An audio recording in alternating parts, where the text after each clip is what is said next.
ভাই হ্যাঁ তোমার তো বারবার খালি বিয়ে ভেঙে যাচ্ছে, সেজন্য তোমার মাথা একটু ফাগল ফাগল ভাব হয়েছে।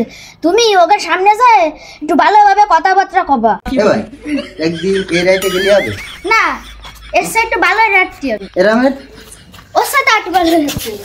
কই কি কই তারা কই তারা ওই তো আছে ঘরের মধ্যে গেছে। ঘটক সাহেব এতদিন পরে তাহলে কি আমার মায়ের বুঝ হলো নাকি?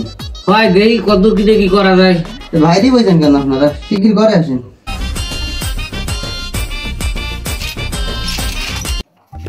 আসেন আসেন সবাই ভিতরে আসেন। না, বসেন আসেন, বসেন। ঘটক সাহেব আদি ধরবো নাকি? না ঘরের মধ্যে দরকার নেই তো। এদের একটা চা নাস্তাদের ব্যবস্থা করতে হবে, বুঝছো? ভাই আপনারা খান নিন, খান তারপর আমি বসে কথা বলতেছি। কইছিলি এত সময় মেলার সময় সে তোমার গড়ি বসে দিয়েছি।